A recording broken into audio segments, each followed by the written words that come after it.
Good afternoon, everybody. Nice to see a lot of you here. Thanks for coming. Welcome to the Commercial Organics, Maximizing Recovery and Minimizing Contamination. There's been a lot of talk and there's a lot of acknowledgement of the need to get organics out of the landfill, especially food scraps. And we have a lot of drivers out there to do that. AB 1826, mandatory commercial organics recycling, kicked in this year on April 1st. And we have the Air Board talking about banning organics within 10 years, and the state going for 75%. So there's a lot happening in this arena. And I think a really interesting question is, how can we get as much of these organics as possible? But then as we think about being more and more aggressive about collecting organics, we run into an increasing challenge often, typically, which is contamination. And so I think we have an interesting session for you today. We have three different speakers. Two of them will go into depth on case studies. One will be San Francisco. And actually, I didn't introduce myself. I'm Jack Macy. I'm not on the program, so who is this guy talking? Jack Macy with the City and County of San Francisco, Department of the Environment Zero Waste Program. We've had a commercial organics going for 20 years. So we have a lot of experience, and I'm really happy to have one of my colleagues go into depth about what's been happening recently in San Francisco in trying to maximize recovery and minimize contamination, in part in implementing our mandatory source separation ordinance. I won't say more about that because I don't want her to feel like I'm stealing her thunder. Then we have, we're going to hear from Marin County, and they also have a commercial program. Ours goes to composting, theirs goes to AD. And then we'll hear kind of a broader perspective of what's happening in the greater Bay Area, at least, sort of different approaches and pros and cons. So two specific case studies and then a broader analysis. There'll be chances for questions and Q&A. And so let me go ahead and introduce our first speaker. Janelle Fitzpatrick is a zero waste specialist for the San Francisco Department of the Environment. Real pleasure for me to have her on our commercial team.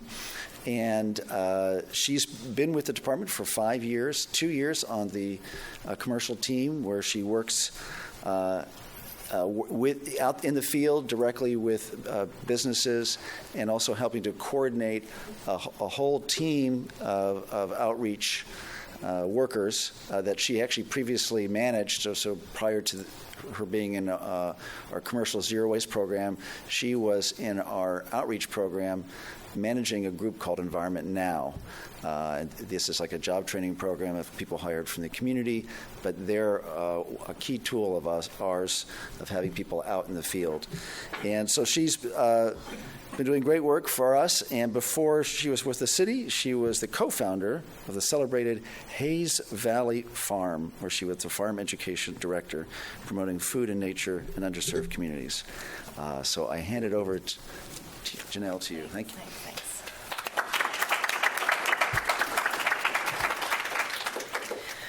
So we're going to play a little commercial before I get into my presentation to kind of make the energy a little bit more fun, end of the day.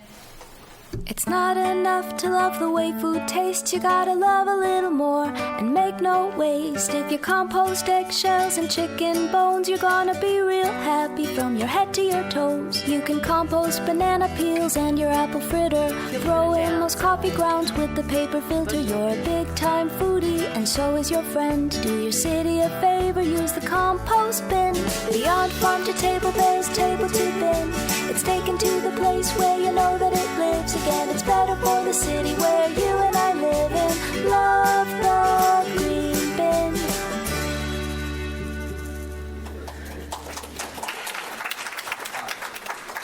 So yeah, that was fun, right? Directed at a specific audience, and I'll talk a little bit more about that audience and the different ways that we communicate composting to today's audiences. but we do. Feel free to use that Real Foodies Compost and that jingle. And if you are just rolling out a compost program, make your bin green. It'll be more relevant. Okay. So I'm going to talk a little bit about San Francisco, a little bit about the background and San Francisco's uniqueness, and also our waste program. I'm going to give, and then talk a little bit more about how we've communicated our program both through traditional advertising and also through our face-to-face grassroots outreach.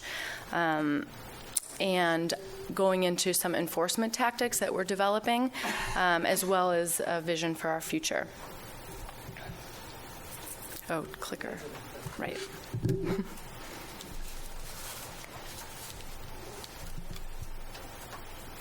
Towards this. Try, Janelle. Yeah. Hold it up. Oh. Point towards this.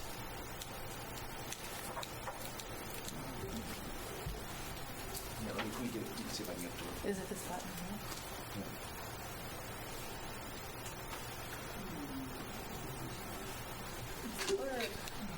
Well, you have to. Can you do it manually? Yeah, I can do it manually. Yeah. But I thought it was for me. Yeah. Do it, Jack. Come on. It's on. Oh, there it went. Well, I just did it there. Oh, you just did it. All right, so just nod towards me and I will. Okay. San Francisco, snapshot, 7 by 7 square mile. So it's a pretty small, dense city, one of the most densest cities in the United States. We have a population of a little over 860,000 people. We're an extremely diverse city with people from all over the world speaking many different languages and many different backgrounds.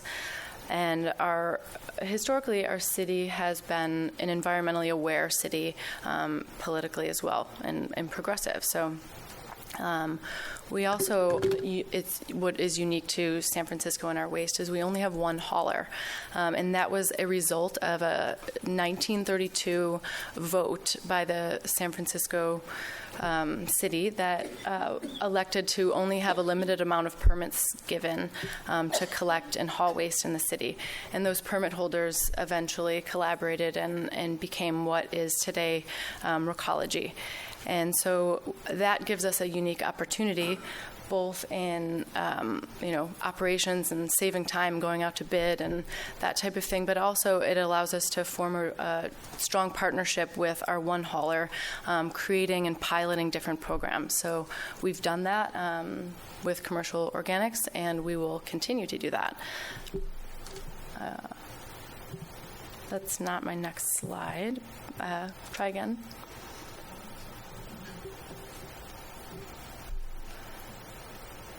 Oh, there we go. I didn't, okay. So we piloted a composting organics collection program in 1996, starting with wholesale produce markets. Within the next few years, we moved on to I'll go like that. We went from wholesale to retail to food service, then to all. Recology got a regional composting facility permitted to collect all food scraps, including meat, cheese, bones, and small animals, and anything. So most anything, including compostable plastics later on. Those pilots began along with recycling, and then I think you rolled out in the year 2000 our Fantastic 3 with blue collecting mixed recyclables, and green collecting organics, and black collecting residual waste. And this program was designed to be consistent and to be used across all sectors. So you'll see it from schools to commercial businesses and outside of every house in San Francisco. So up until Yeah, up until, so during this time, this program was also voluntary, and it also has a incentive to divert to the green and the blue. So the more that you recycle and compost, the less you're paying for landfill. There's one set price for all 3 streams, and you can get up to a 75% discount on your bill for diverting up to 75% of your waste. So, and again, it was voluntary until 2009, when Mayor Newsom signed our mandatory recycling and composting ordinance, making it a requirement for all persons to separate their waste into the 3 separate streams. So, we offer many incentives, but also tools like stickers, signage, online toolkit, videos, and we've been doing that for the past 10, 20 years. So we constantly are looking to update and change the way that we communicate this message, depending on what's happening with the public. So we are always focused on programs, and we talked about that. We have always been really focused on outreach and incentives. We have a mandate, and we're now coming to a place where we're looking to really hone in on, for some of those that are harder to convince to separate their waste, how we're enforcing. So one way that we have kind of changed the framework, or using this framework to tie in zero waste and composting with the city goals of reducing carbon emissions, is through our climate action plan. It was re-released a couple years ago with this framework, which allows other city agencies, including the mayor, to talk about composting in this larger context. So zero waste. 50 is getting out of your car, your single passenger vehicle, half the amount of times, taking public transportation, etc., and 100% renewable energy. The exciting part is the roots component, and that allows us to talk about not only maintaining our urban forests, but also the benefits of compost as it's applied to land. So some of you may have heard of some of the programs that are happening in the Bay Area and elsewhere, applying compost as a land application, both to reduce the need for fertilizers, but also on rangeland and such, to capture carbon in the soil. So the compost makes the soil better, to help grow the plants bigger, that pull the carbon out of the atmosphere and store it in the ground. So this is not only reducing our carbon emissions, but it is also an opportunity to remediate some of the problems and suck that out of the air. So that's an exciting framework.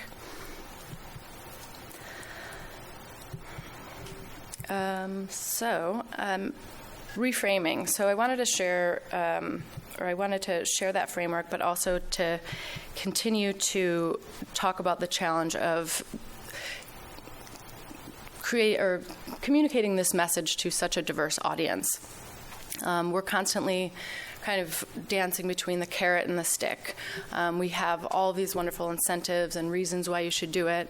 However, we know that there's still a lot in the landfill, and we need to increase our penalties and kind of stick. So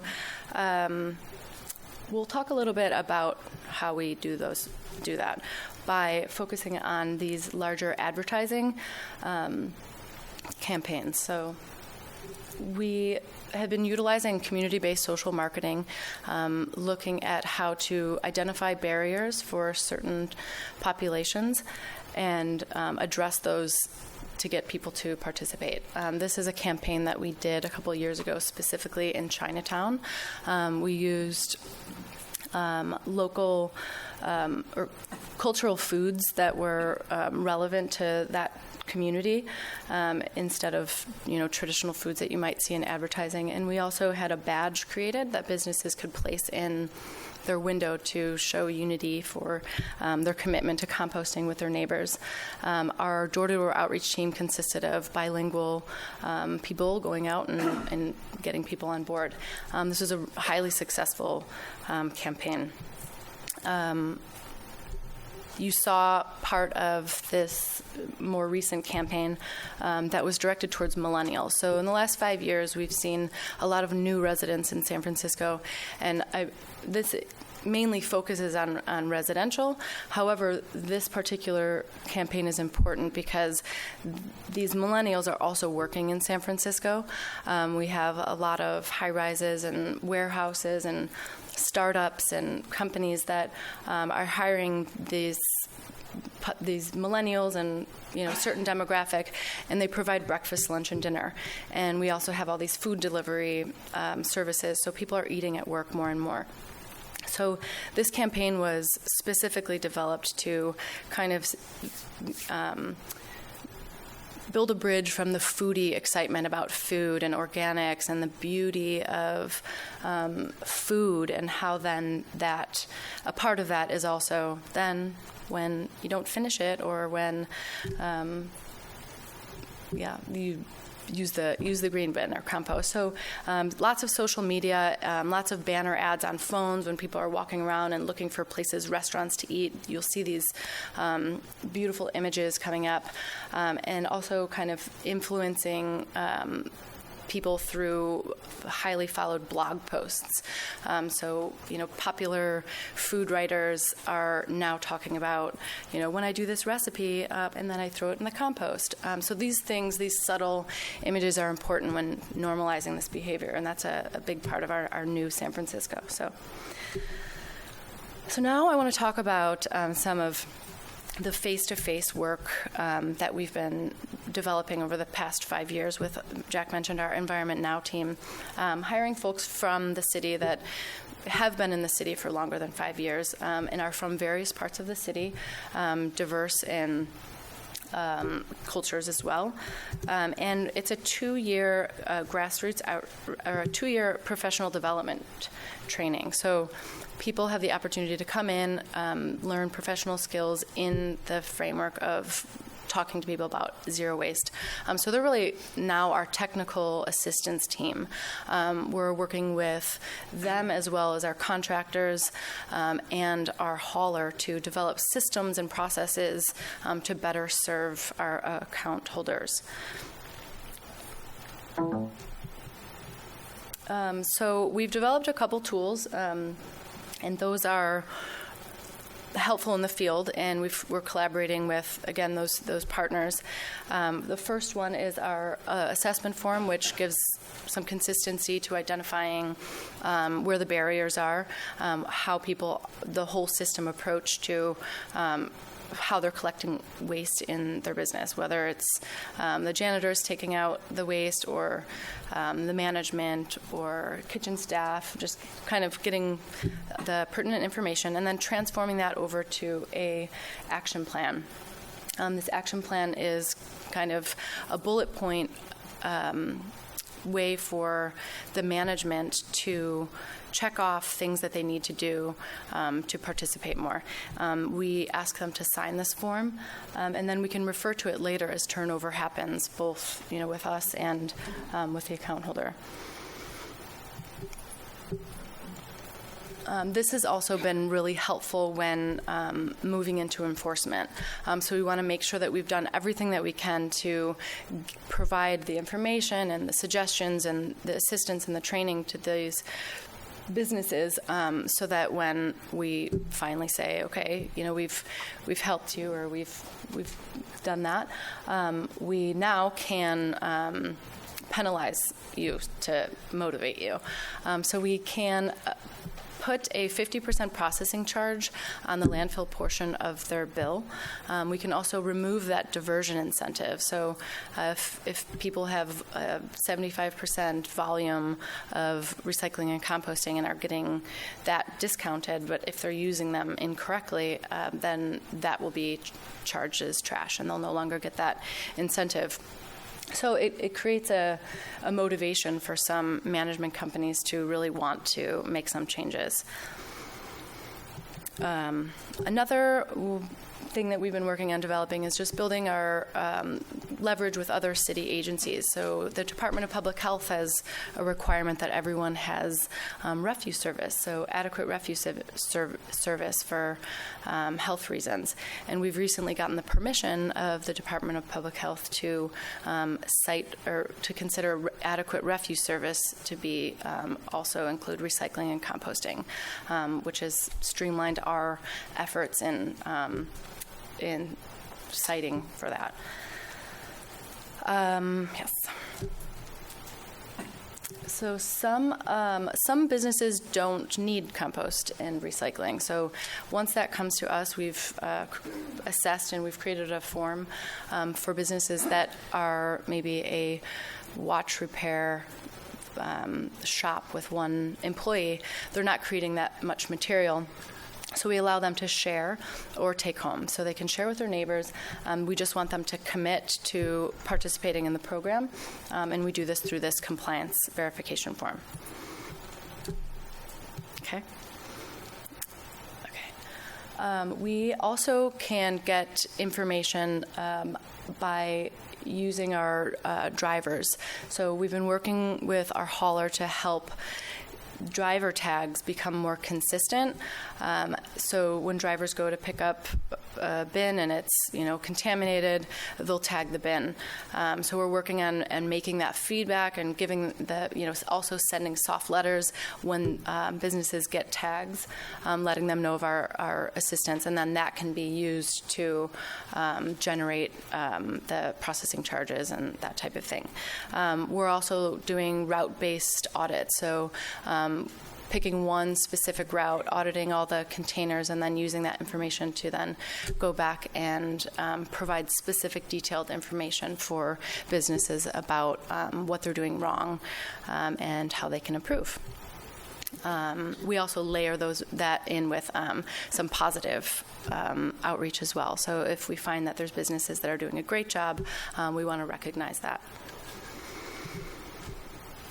The last approach that I will talk to you about that we've implemented this past year is looking at volume. So if a business has a 50% diversion rate or less, we send them a letter letting them know that they're probably sending a lot to the landfill. We have a goal and a mandatory ordinance, and that they can get a free assessment and learn how to use their program more.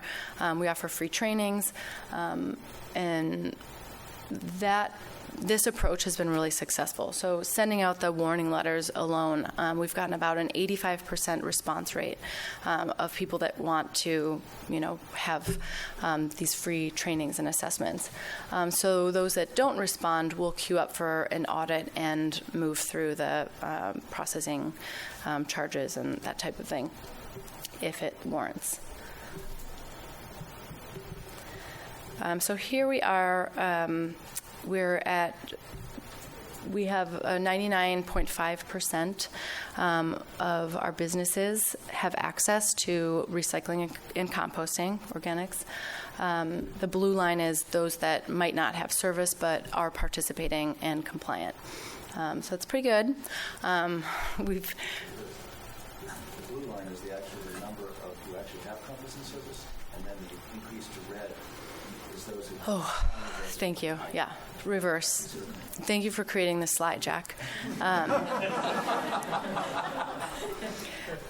So we're at about a 99.5% compliance, which is wonderful, and we still have more work to do. We know that we know that even though, we click one more time, even though that, actually keep clicking through all of those to come up, we're collecting 700 tons per day of compostables. There's still about a third of organic waste in going to our landfill. So we still have a substantial amount of work to do. 75% of that is commercial. So how are we going to do that? What's next? We're going to continue to do what we're doing. More campaigns, more, fresh looks at what types of populations or what types of businesses are the hardest to access, and so using that community-based social marketing approach. We want to refine our customer relations, so getting a CRM so that we can share information with our partners will allow us to refine and make our processes more efficient. We want to do more enforcement, finding the mechanism to fine businesses, and we're also exploring technology, so both from processing trash and monitoring and making trash collections more efficient, and also limiting trash service and reducing the overall, so for those that are doing really well and not producing a lot of trash, giving them the opportunity to have a smaller trash bin to meet our goals. Yeah, that's pretty much it. I show that neat video in the beginning, and I, again, encourage you to check out some of our resources. We've been doing this for a long time. Some of you are just getting started, so we've really had the opportunity to try a lot of new things, and I think there's a lot to learn from trial and error and kind of where we're going. So thank you.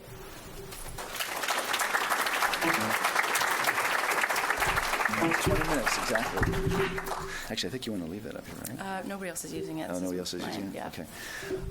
So we can take a few questions. I will just add that on the enforcement side, when we wrote the mandatory, we empowered 3 different agencies, and Janelle referred to public health, and one of the roles they have is that, I don't know if you mentioned the liens, but they are able to lien property. So if someone's not paying their bill, and including if they don't pay their fines, you can have a property lien, and that's, once you go to a property lien, you really force people to pay. They can't get out from that. We also have empowered our public works agency that already has a mechanism of providing citations and fines, and they do a lot of corridor sweeps and are doing citations for illegal dumping and graffiti, and overflowing cans. So they were doing that already. Now they're doing it if someone doesn't have service, and if someone doesn't have a composting or recycling service. And someone might say, well, I don't need composting service, and that's when Janelle might go out there and say, actually, you do, because look, in your trash, they're compostables. Or, oh, you only have a banana and you're willing to share it, and you get an agreement with the next door neighbor? Okay, you sign the form that you saw. We actually haven't been directly issuing fines from our agency, but we find that the rate tools that Janelle was referring to, the loss of diversion incentive, or that 50% charge on the trash, is very powerful. But we are going to be doing regulations that will allow us to go do fines, including after tenants, because one of the challenges is that individual tenants in a big multi-tenant property can be the ones that are creating the problem, and the landlord cannot, doesn't have enough leverage. And interestingly enough, we've worked with enough different tenants where their green person is telling us, if you could fine us, then I could get the attention of our management that you're really serious. Yeah. So we actually have a lot of support from tenant reps as well as property managers to fine tenants, because that was sort of a political third whale when we passed this, and we were wanted to make sure that we had BOMA, Building Owners and Managers Associations, and the Chamber of Commerce in support. We agreed not to fine tenants, but we gave ourselves the ability to do in the future through regulation. So I will stop so you can ask a few questions if are there any? my understanding of the rate structure that you guys have up there is that the more volume you have towards diversion, the lower your bill is, right? The percentage is a discount accordingly. So in terms of source reduction, if you're able to completely eliminate your organic stream per se, and you eliminated your green container, that would actually result in an increase with that rate structure. Is that correct? And if so, is there a way to fix that? Well, It's still cheaper. yes. So you're right, and that does make it, a little bit wanky sometimes when communicating. Somebody might have their green and blue, they're not really using it, but it's cheaper for them to just keep it and take up space. So, however, Well, I will say, though, but paying zero is cheaper than getting a discount, because what the standard rate is that they pay a same base charge for each stream based on container size and frequency. So if you have less containers or smaller volume, that's actually cheaper than paying that and having that go to a discount. So if you right size your organics Yeah. container, So there's an incentive to reduce service across the board. But if you're adding recycling and composting capacity and you're not reducing trash capacity, you will pay more. So the ratio of recycling and composting divided by total service, that's your diversion rate, and they get a diversion discount up to 75%. So when you look at it that way, yeah, more composting recycling gives you more discount, but you're paying for that, so it's still cheaper to have less capacity. Hopefully that makes sense. it's confusing to me too. If you're saying it sound like is it by volume or weight, but how do you know when your trucks have scales on them when you're emptying them? How do you It's service volume. So if they have excess, if they're not using that volume, then they're paying for it. Ultimately, if you were able to weigh a container every time you tip it and charge them exactly on the weight, that's better. We may move that to the future, or having a tag, RFID chip on the container. But that's why when they understand that they're paying for that volume, then they're incentivized to right size it so that they don't pay extra. How do you work with big chain companies that do the corporate runaround about implementing new programs? Yeah. So, Speak into the mic. So our team, our technical assistance team, is out determining with that assessment who's going to make the change. And chains are really all different. I mean, oftentimes we'll have to go through corporate and through a third party who's managing their bill. And they're really all unique. A KFC manager may have the ability to directly adjust their service, whereas a Verizon has to have everything go through corporate. So we're really just working on training our technical assistance team and identifying who the key people are to make those decisions. So we're in. Also, I'll mention this. We also have a BC3. It's Business Council for Climate Change. It's a public-private partnership nonprofit that's actually located in our office, and they are focused on finding it's a membership for corporations to be a part of, like Salesforce, Wells Fargo, Google, to talk about these environmental things, and they'll do workshops on best practices for collecting waste and implementing those in their businesses. So that's also a pretty neat program that is developing and growing. All right, we'll do one more. Oh, sorry. In audits, have you found a lot of contamination in the commercial food waste? It depends. I mean, yes, sometimes. To the recycling, let's say? I don't know. I mean, that's hard to say. I mean, in some of the larger, there's contamination. But I think overall our compost is pretty clean. Like if people are going to go to the effort to use the green bin, they're using it pretty well. I think we want to look more in getting what's in the landfill out. And there is contamination. I mean, we've been finding that there's more glass in the compost lately. So if there's one specific thing that is reoccurring, we'll try to address that at a larger scale. Yeah. All right, thanks, Janelle. Good job. All right, our next speaker is. Hold on for a second. Got to find my right paper here. Too many scraps of paper. Well, here we go. Kimberly Schreiber, and she has been with Marin Sanitary Service for 5 years, is currently the Director of Compliance and Customer Relations, and is in charge of contract compliance, recycling, program development, permitting, communications, customer and public relations. She holds degrees from University of California, Davis, University of San Francisco, University of California, San Francisco, and certificates in sustainable practices from Dominican University and management leadership from the California Refuse Recycling Council. All right. Well credentialed. Kimberly Schreiber. And I'll do the slides for you. Okay. Yeah, this isn't working at all. Check the gallery. And prior to this midlife crisis, I was a critical care trauma nurse. So I think I'm. Oh. Okay, we'll see. So while we're keying up, I'm going to be talking to you about our food to energy program and how we've managed to have a virtually contaminant-free feedstock for anaerobic digestion. So, should I attempt? Oh, wait a minute. Oh, where are you?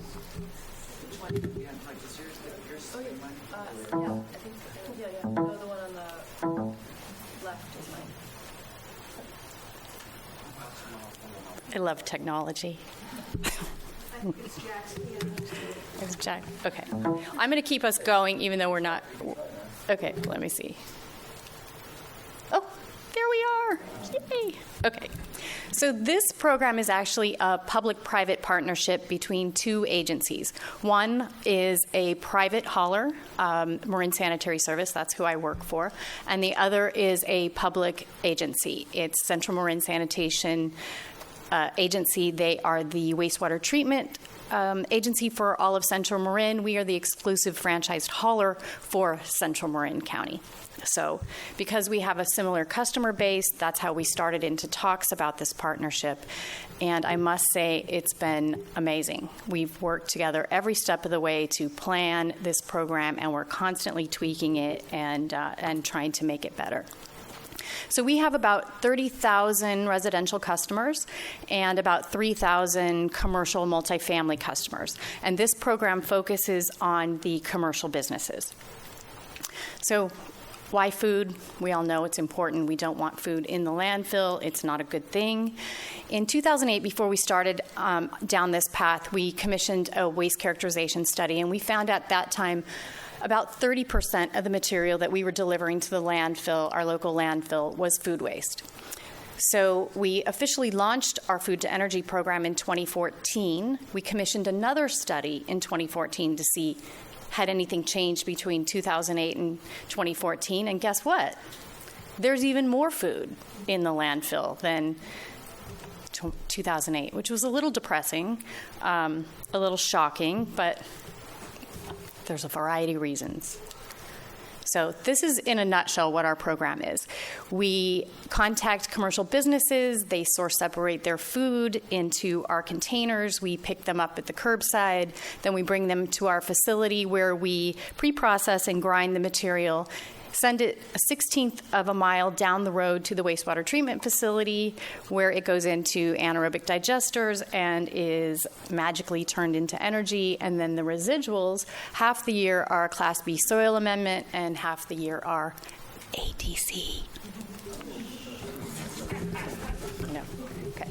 So these are the people who make our program successful. These are our quality control experts. We have a full-time dedicated commercial outreach coordinator. We have 2 sorters on the sort lines in the pre-processing facility. And then we have a dedicated full-time driver. And like I said, these people are the ones that really make this program work. Another thing that we did, because we partnered with a public agency, we were required to have actual written standardized operating procedures, which was a really a brand new thing for a private hauler who's been in business forever and just does it. So we now have it all in writing. We have a plan. We've trained everybody. We continually train everybody. We give updates weekly on our program progress to the managers at Marin Sanitary Service. And then we give monthly reports to the wastewater treatment facility, and we're constantly in communication to see, hey, is it working? What's not working? What can we make better? An example of what we were able to do is when we first started delivering food, it goes into a tank, which I'll show you later. And it was immediately combined with biosolids. So then the pumice, the food waste residuals that come out of the paddle finisher, we couldn't send to our composter because there's biosolids in it, and that scares everybody. So they were able to divert the biosolids to come in after the paddle finisher, so that the residual waste, which is a significant, 1 to 5 tons a week, can go and be recomposted, because it's the fibrous material off of your melons and things like that can actually be composted. So I'm constantly asked, how do you get, from people that have come on our tour, how do you get your food waste so clean? And I'd like to say that, it's rocket science and it's trademarked and you can never do it. But really, it's not. It's hard work. It's consistency. It's constant repetition. So we engage and train. Every commercial business, we go out, we reach out to them, we talk to them, we train them. That's it. Then we engage and we retrain. And then we repeat. And we repeat and we repeat and we repeat and repeat. And we have to do that every single time, every single customer. Whoa. Okay. So, our first line in quality control is, like I said, the customer engagement process. We first have to meet with the manager, the owner, to sell the program to them. This is a program that comes with a fee. It is our first fee-for-service diversion program. We show cost savings, we do waste audits, and then we right-size all services. So at the same time we're getting them engaged and enrolled into the organics diversion program, we're right-sizing their landfill bin and getting them all the recycling that they need. We are a dual-stream recycling program, so our bottles and cans are separate from our fibers.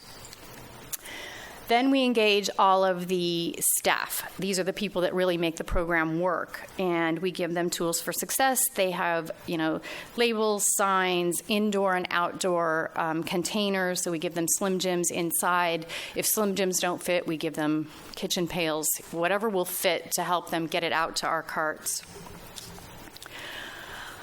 And then all the monitoring starts. Maybe.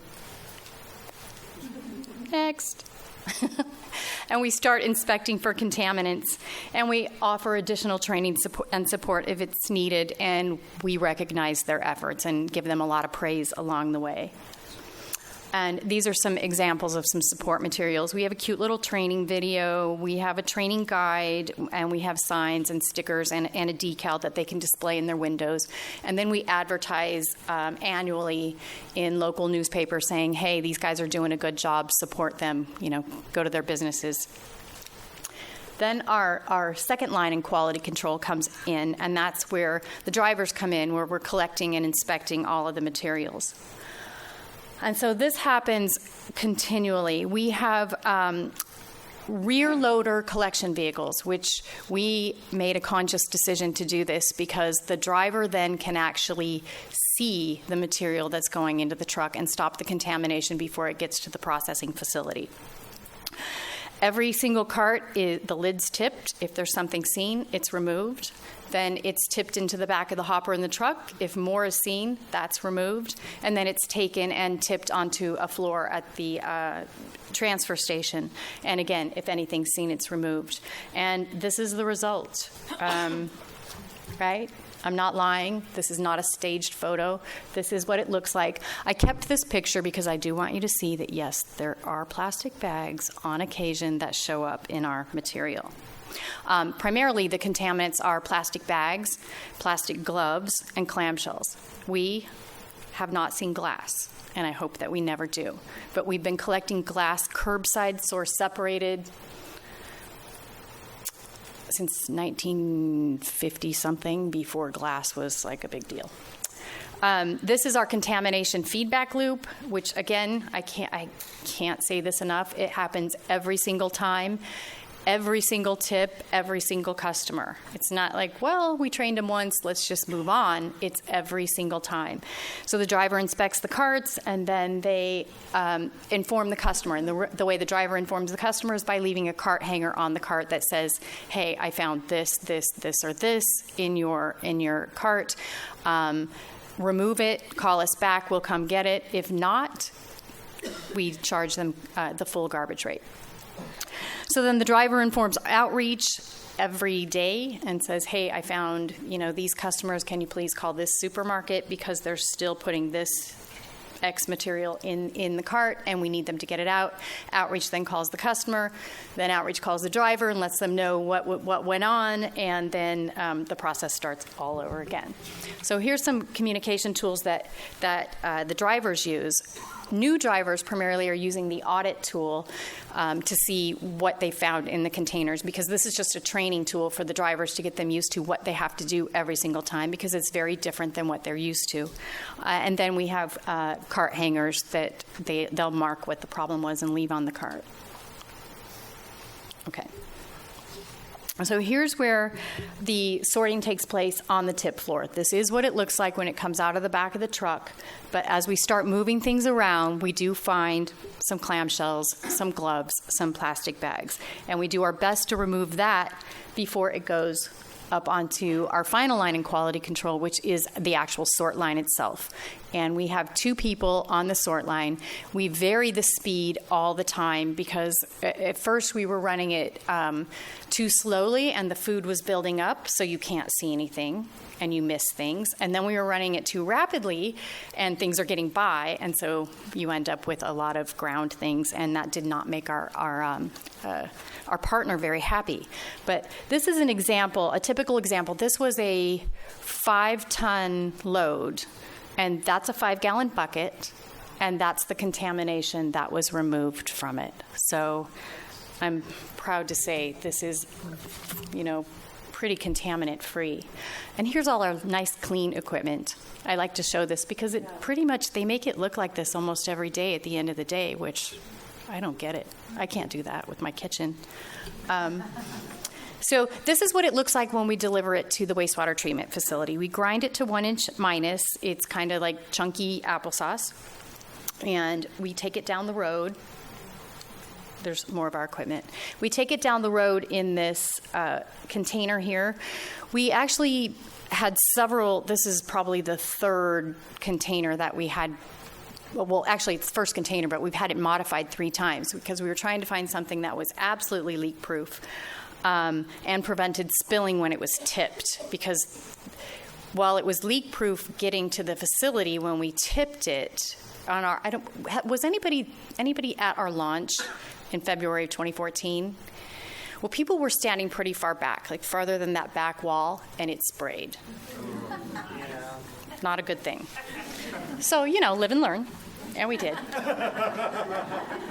And I was one of the ones standing in the way back thinking, oh, I'm safe. I got hit. Okay. So again, I have to show another pretty picture because I'm really proud of this. This is clean. I think we should pasteurize it and sell it as juice.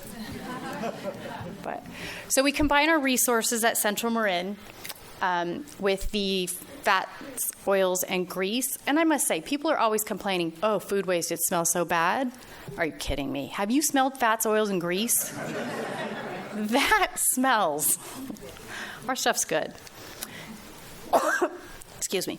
So at the wastewater treatment plant, microorganisms actually digest the food waste in these 2 digesters and do their magic and turns it into energy. And since, excuse me, Jason Dow, the engineer that usually does this part of the presentation, is not here. I can just tell you that it's magic. Magic happens. These are our statistics from May. I'm going to actually read to you where we were in July. We're at 157 customers now. We're still collecting 6 days a week, Monday through Saturday. We're averaging almost 8 tons a day. And you can see that, 2014 to 2016, we're going up every year, and we're adding more customers, and that's our goal. Our goal is 20 tons per day.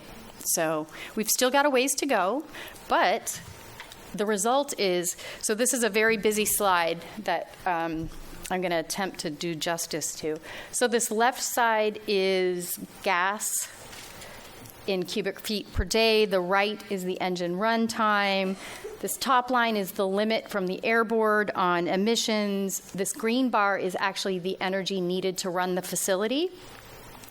And this line here is what I want you to focus on, because that's the energy that is being produced. Now, this is an old slide. It was from January 2016. But once the energy production tipped into this green zone, Central Marin was getting all of their energy needs from the food waste and the fats, oils, and grease. So once they tipped over into January, then they started having excess energy, and they were actually having to flare it. They've been in talks ever since then with PG&E to try and figure out how can they sell it back to the grid, which, wow, that's not a fun process. There we are. So there's the future. They're going to have excess energy. We are just the provider of the feedstock.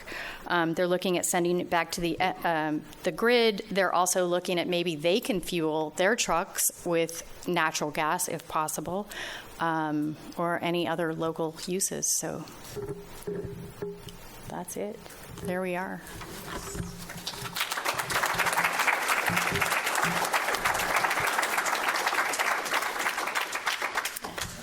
Oh my gosh. Questions? I've got one, Kim. So you said that you use rear loaders. If the driver actually sees contaminants in the truck before he runs blade, he's pulling it out? Is he doing that and then putting it back in the container? He's got special, we have containers now on the side of the truck, and with the little, I don't know what this little, stick thing is that pulls it out. So they put it in there. Yeah. Are you taking plate scrapings? Oh, sorry. It's all pre-consumer food. There are a couple that have graduated to post-consumer, but again, it's just food. We're not taking napkins or paper towels. We've tried that with a couple of customers, but then it's like, well, it looks like a napkin. It looks like a paper towel. Oh, okay, well, who cares? It's shaped like one of those things, and then you end up with a bunch of other stuff. So we can't go there. So are you using carts? Carts. Okay. We do have, we've toyed with bins. They get really, really heavy. We have 1 and 2 yard bins. We had a couple customers, we actually bought them for those customers, and they immediately went back to carts. So for both of you, I'm doing the county food waste program in LA. We have 70 accounts, and we're breaking carts like crazy. Oh, yeah. So has anybody come up with a solution for carts yet?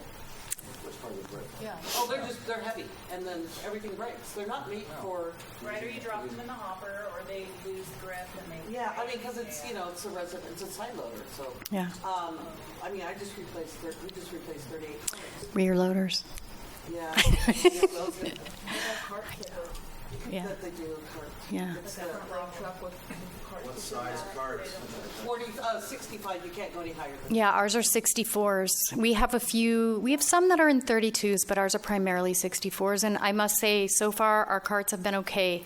Our bin, the very, very first one, broke when it tipped. So recall we had the manufacturer make more stronger bars. Oh, yeah. We had that problem.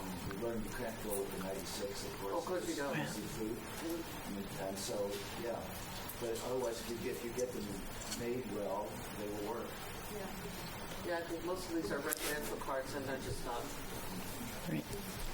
So since this is all pre-consumer food, I know it might be against your business model, but have you done any food waste reduction efforts for these customers to try to reduce their?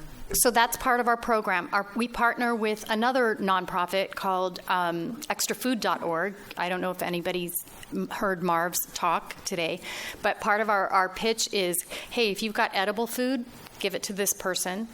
If it is truly scraps or food that people can't eat, then put it into our program. And so we pass out his information at the same time that we enroll into our program. So it's a nice partnership. There was a question back here. Oh, I was just wondering, what's the cost differential between your MSW and landfill rates versus your food waste? On average, it's about 30% savings discount. Sometimes it's a little bit more, sometimes it's a little bit less. It really just depends on the size of their landfill containers. Could you go back over in the inside a restaurant would have a slim jam, and then they empty that into the 68-gallon. The 64-gallon, yes. 64-gallon, and then you use a rear loader. Does it have a chipper? Mm-hmm. Okay. Yeah. And then does somebody clean it, the 64? We will steam clean for a fee. A lot of the restaurants are cleaning them themselves, though. Yeah. And we don't allow bags. No liners. Yeah, there's another. Have you had any stormwater complaints issues because of the cleaning? No. Not if you pick up 6 days a week, you No. know. Yeah, and that's part of the program is making sure that it's collected on an adequate frequency. You had no water in those carts. I mean, there was no water. No. Yeah, you can tell. Anyone else? Are they all on weekly collection or are some over one time a week? Pardon? Are they all weekly collected or are some collected multiple times each week? Actually, all of them are collected at least 2 days a week. The majority are right now, I think, averaging 4 days a week. But we have several that are 6. Big grocery stores, big restaurants are all on 6 days a week. Mm-hmm. Yeah. Could you just tell us how this affected rates?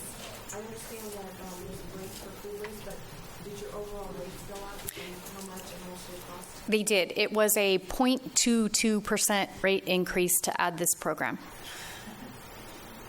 Yeah. We didn't get a lot of pushback.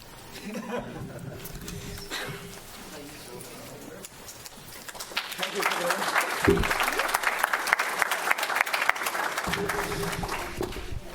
Okay, our third and final speaker is Steve Sherman. And I've known Steve for 22 years. When I started with San Francisco, and I had the fortune of having Steve as my consultant right off the bat, as he helped us develop our organic strategy and has worked as a consultant for San Francisco for most of the years since. And he headed up Applied Compost Consulting and then joined ESA. And now for the last 4 years, he has been with East Bay Municipal Utility District, EB MUD.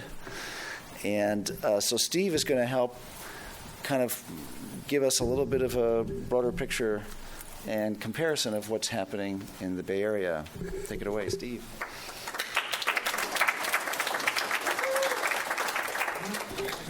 Thank you, Jack. I'm going to move this in case this box falls. There are some seats up front if you want to sit. Oh, you're welcome to.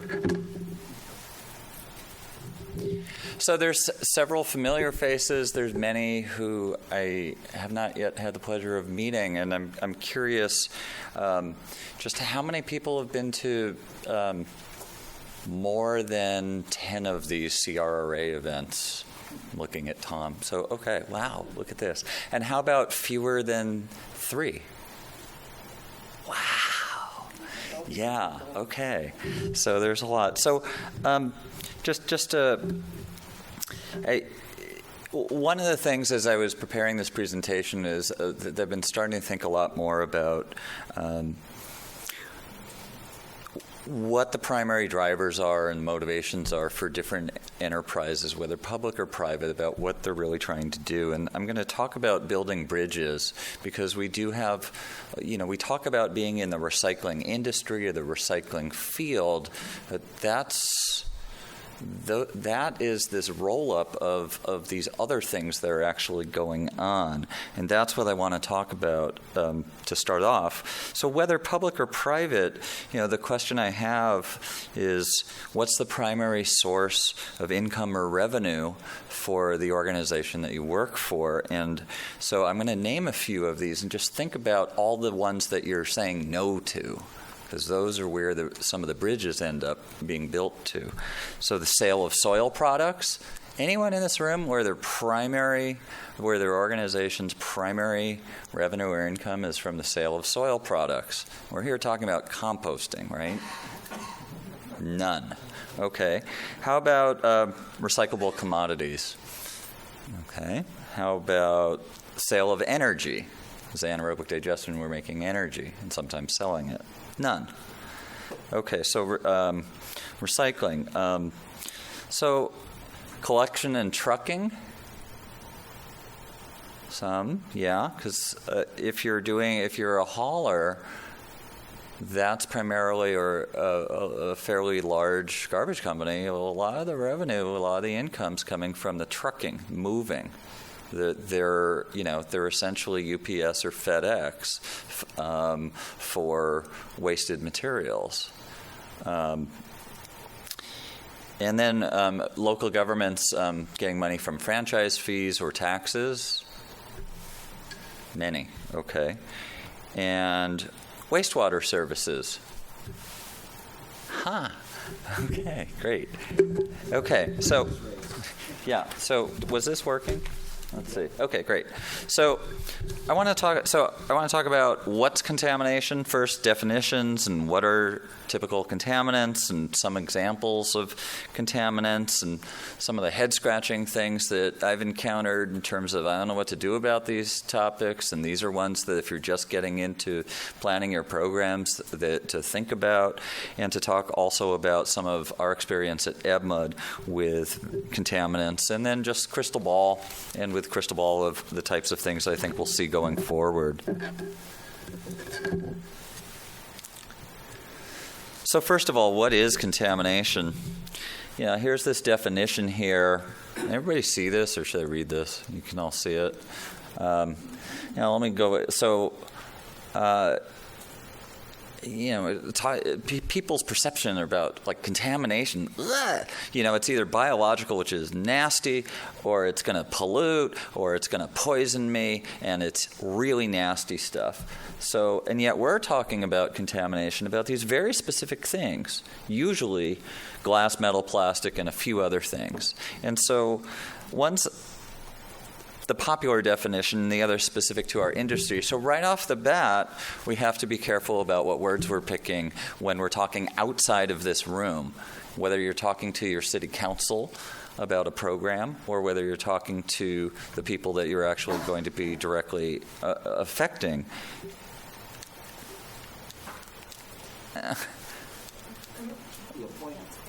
Point towards it? No, over here. Oh, okay. All right.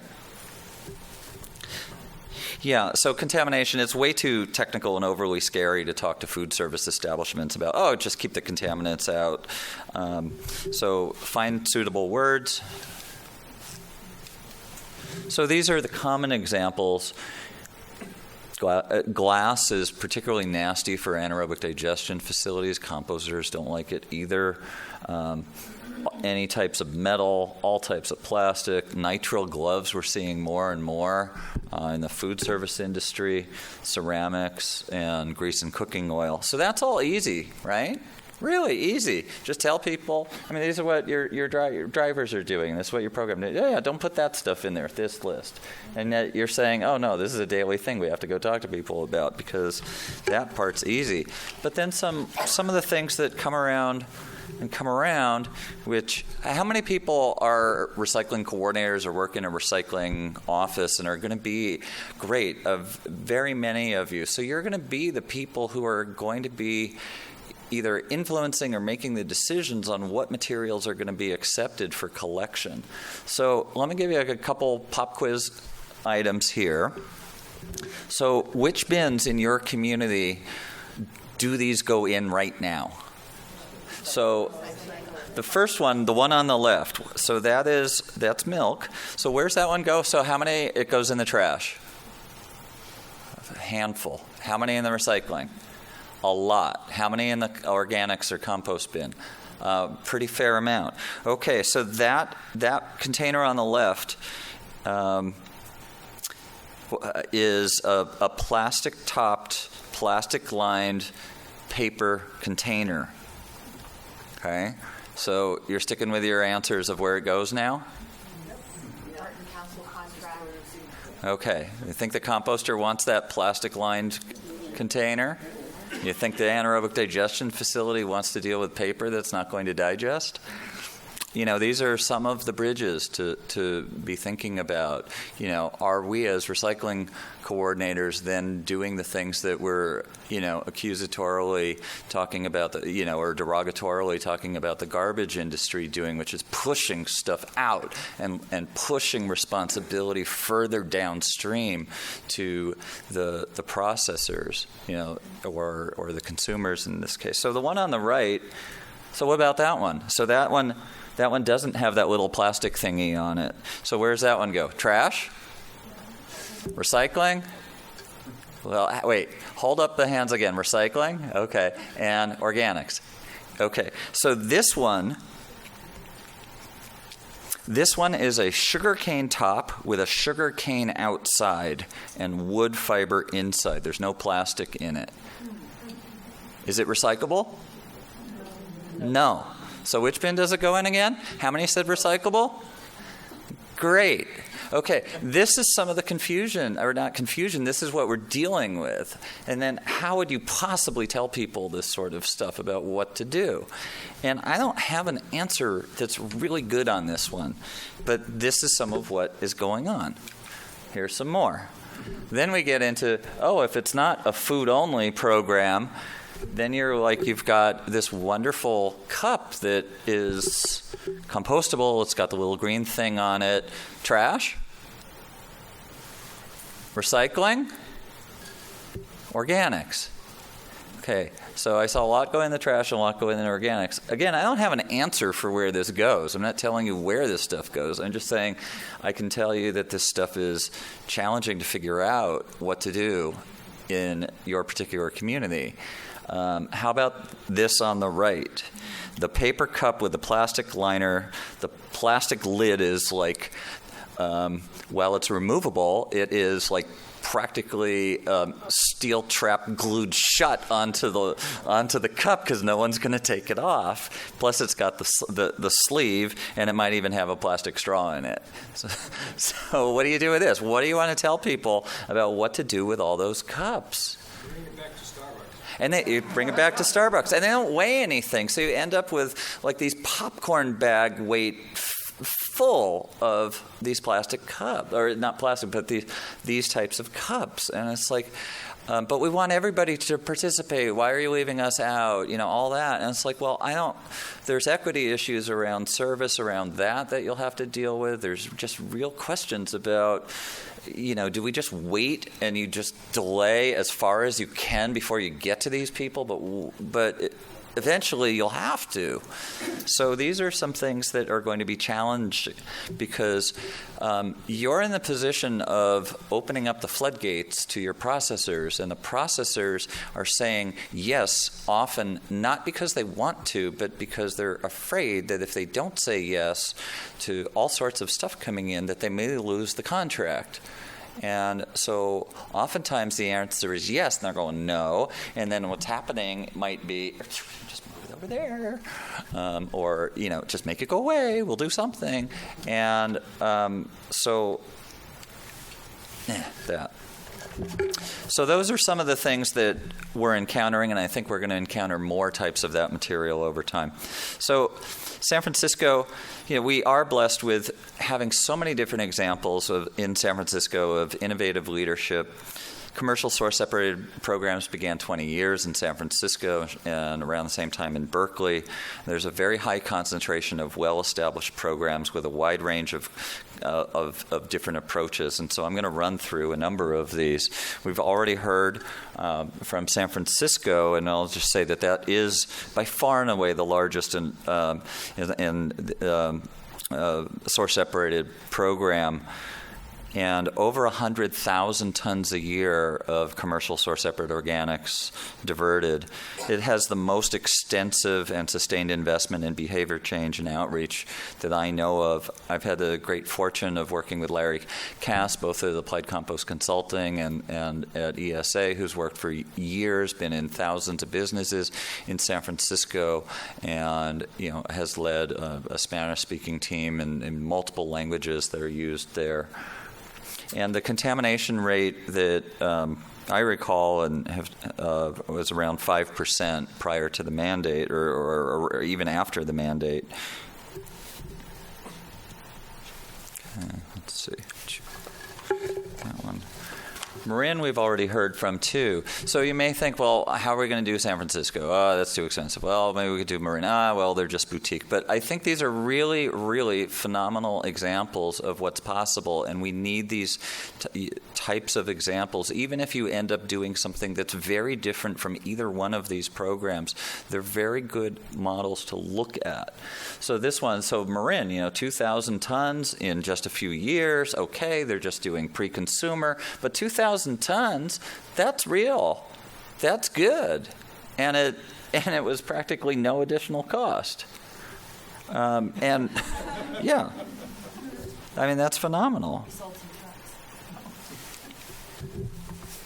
So another one, similar scale to Marin, Central Contra Costa Solid Waste Authority. So this is 5 cities, and their program was established in 2009 as a food scraps only program.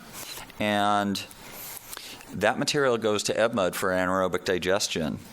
And their contamination rate's also about 5% or less. And as their new contract was coming up, EBMUD had a 5-year contract with them.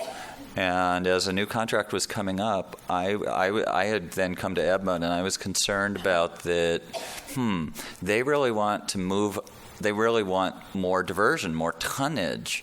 And I respect that. And so we, as an anaerobic digester, need to start looking more like a composter, which means taking in more material. So I received this box that had this stuff in it, none of which digests. None of it. And you got to pick it up, Steve. I'll get it. Yeah, this is what you do in workshops, right? All this, and then all this ink and all this stuff. And it's like, I don't know that the composters really want this. You laughed, but somebody's got to end up dealing with this. And it may end up, is this best put into the soil? Is this best sent through a digester that may end up using it as direct land application, or may end up putting it on the landfill as alternative daily landfill cover? I don't know. I just know that this stuff is out there, and there's more and more of it. And it's there. So in our case, we say, yeah, bring it on. We'll take it. That's right. We'll take it. And I have had the great pleasure of working with Kimberly at Republic, who's been just really studious and assiduous, calling me and saying, "Hey, we want to set up this type of account. It's mainly an office building. It's got a lot of paper towels and this sort of stuff. Maybe cafeteria down at the bottom. Can we do it?" And I'm saying yes every single time. And yet, at some point, the answer might be, this is not really what we want to be doing, and it's just adding to our costs. Because, again, it goes through our digester, but it doesn't get digested. So Alameda County, did I miss one? Oh, well. 5 minutes. Okay. Well, Alameda County, I think I just missed that one. But Alameda County also has amazing programs with The county law, there's mandatory diversion requirements. Everyone must participate. The enforcement's really gearing up. It's well beyond 1826 by light years. Nearly all the cities have commercial source separate organics programs. There's Tom Padilla, Rachel representing the programs here. The contamination rates in the county vary considerably. Berkeley is at 5% or less contamination. Oakland looks higher to me. Haven't measured it. There's no in-county composting facility yet in Alameda County, over 1 million people, and we're the digester. And they also have a requirement that there's no food scraps that are source separated can be used as alternative daily landfill cover. So that provides, that's at least looking towards higher and best use. Let me see, San Mateo. Yeah, I think you get the picture that there's a bunch of these programs going on, and I'm going to just not cover all of these. San Mateo has a very well built out program as well. The SBWMA, when I was working for them, in a few short years, they got over 10,000 tons a year level of commercial source separated organics, with contamination rates running from 3 to 5%. Now, some years later, it's more than that, about 15,000 tons. Santa Clara, which I know the least about, the San Jose model, which is also one that you may hear about, is looking more at taking the organics fraction MSW, so the dirtier material, and extracting, using a more mechanized approach to extract material out of it. And they do get a high diversion rate. So that's, again, it's one of these things of which is the goal. Is it diversion? Is it high end use of the material? And then our experience is that, so we're a large water and wastewater agency in the East Bay, and we've been doing anaerobic digestion of a variety of materials longer than I think probably anybody else has. And we're the first wastewater treatment plant in the U.S. to use anaerobic digestion to become a net seller of renewable energy. We accept a very wide range of material. I've got over 100, maybe 150 trucks a day coming in to the facility. Take fog, septage, meat processing byproducts. We will take those little small dead animals someone mentioned. Liquid organics, industrial and food and beverage, processed water, a whole bunch of other stuff. So we produce 55,000 megawatt hours per year. We're selling over $1 million a year worth of electricity. We don't buy electricity. We're looking at making renewable transportation fuel. And we have been taking in commercial organics for about 10 years.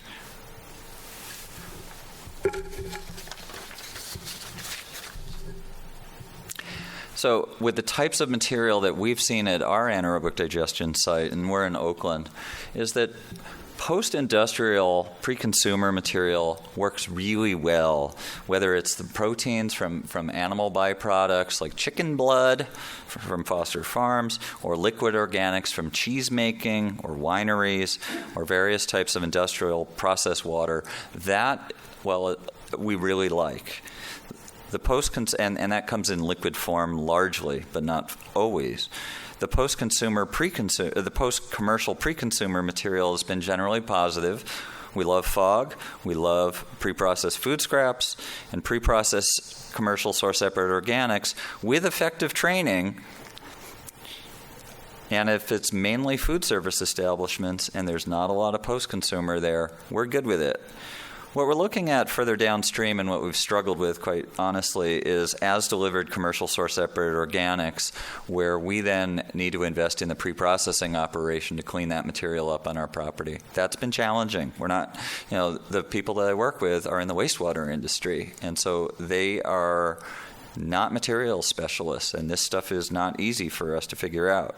And similarly, we are piloting with the City of San Francisco a pre-processed organics fraction municipal solid waste. And while some of that is looking fairly positive, it's also really far outside of our normal range of operations. So these are things that you'll need to be looking at of and this is a slide that in another presentation I hope to talk a lot more about. Just very quickly, the solid waste industry, as I see it, is looking at the things on the left. The industry I'm now in is looking a lot on the things on the right. So the solid waste industry is like, oh, we're looking for a processor that offers us a lower tip fee. As a wastewater operator, we're saying, well, we need to get benefit. We need to deliver benefits to our ratepayer. Is this going to be a good deal for us? So basically, are you going to work with your local wastewater treatment plant is this question. So, you can develop local processing. We're saying, we have assets we want to use. You're trying to meet waste diversion goals. That's not the wastewater industry's problem. Water protection is. One area where it is possibly the wastewater treatment problem is if the city and county controls the waste stream and also the wastewater treatment plant. That's where there can be, at first, a forced dialogue leading to real collaboration. And you're trying to meet diversion goals, and we're trying to do our thing. So there's some things where I think there's some really good matches and parallels here. There's some that I think will take discussion, and some are just simply you're really going to have to work hard to develop effective relationships with wastewater treatment plants as the solution. So I'm out of time. Let me see if I can get one last thing on here. So I think the enduring questions are quality versus quality versus quantity, which we've always had. It's an age-old issue. Are we focused on landfill diversion and greenhouse gas reduction? We're trying to go after real sustainability and with higher value markets, and trying to figure out where should our investment dollar go more. Is that into the social capital or the technical capital? And then who's really responsible and who really should pay for a lot of this stuff? And then finally, I do think we're going to end up with a lot more restrictions on products and packaging and requirements, and a lot more attention to product quality and detail. And if for no other reason, both looking at San Francisco and Marin, I think are excellent examples of a lot of these things that are on this particular slide. My contact information's here, and I think I have a couple minutes for questions, Jack. Thanks. Okay. Questions? Yeah, or do you want to do this?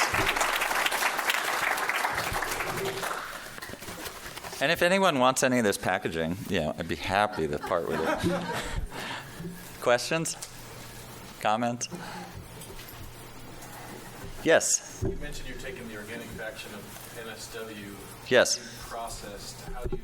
How does one extract the organic fraction from MSW? What are you doing to get that? There's at least one vendor here in the exhibit hall that does that type of work. Mm-hmm.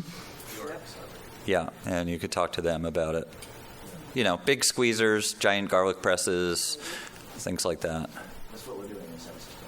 Yes. How many tons are you digesting per year?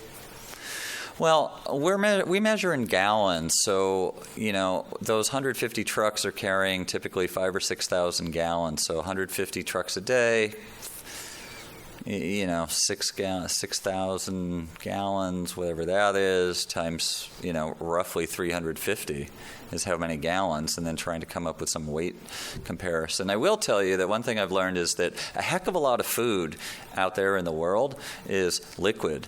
That I'm working with one factory that makes cheese. Well, cheese comes from milk, right? So milk is liquid, and that milk is not all being used as a product. Most of it's ending up as wastewater. I've talked to, and that particular plant makes 500,000 tons a year of cheese, one factory.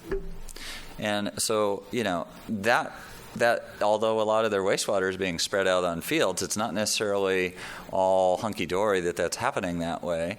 And, like with the winery industry, and I know that I want to challenge my friends who are, giving out zero waste awards to wineries and breweries of that's so cool that's happening, that they're getting 98% diversion from landfill. But I've met a bunch of people in the brewery industry who say, I'm primarily a wastewater operator, and thank thank God I make a saleable byproduct of my primary operation, which is wastewater. I make beer as my byproduct because they're using 5 times, they for every gallon of beer, they're making 5 gallons of waste, and it's wastewater. It's still waste. So anyway, 2 more.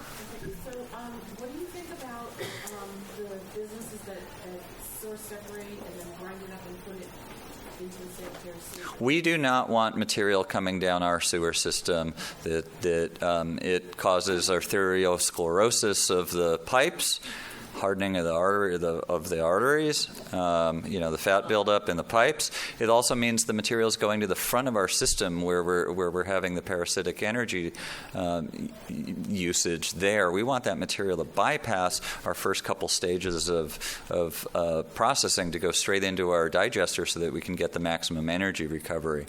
Also, when material is going into the pipes, someone is having to pay for the repair of those pipes.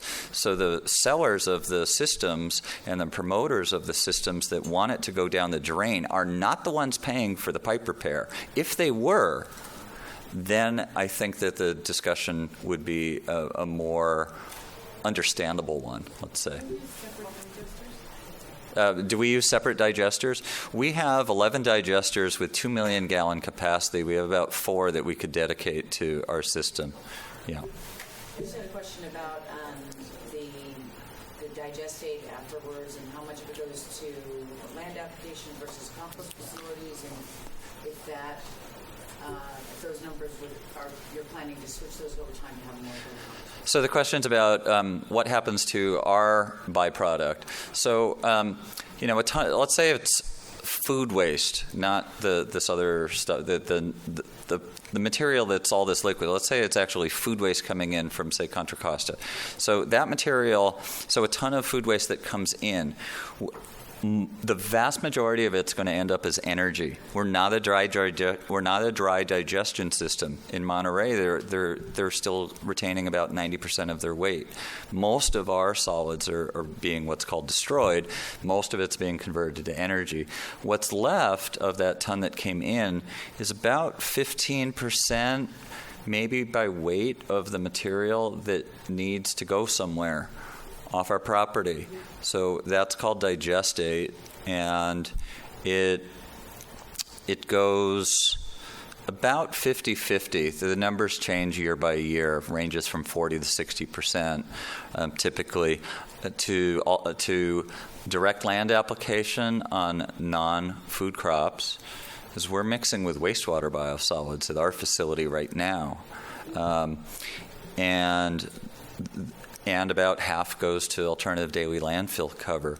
Going forward, as we bring in more material, and especially if we're looking to service Alameda County, where our facility is, we need to look very seriously about doing dedicated digestion and dewatering so that we're not mixing with wastewater biosolids, so that we have a better chance of finding a year-round market. And the other part is that we can just continue to do what we're doing, but we would end up having to pay a lot for a year-round market. So I think over time we will see more efforts to keep that material separate. Yes. Thank you again. Thanks, Jack. Thank you. Steve, Go ahead, one more. Mountain View, Sunnyvale, and Santa Clara, and anybody else in the room, we invite you to come down to Santa Clara. Spend some time with us because we're doing a lot of stuff. And I know you ran out of time. It was a great presentation. If you have questions for other people, we'll get to you later. Yeah, so thank you all. It's now 5:15, but you guys will be up here for a few more minutes if you want to come on up. Thanks for coming. The CRA CPSC Awards are at 5:45, and then there's a fun Nigger Show players at 8:30.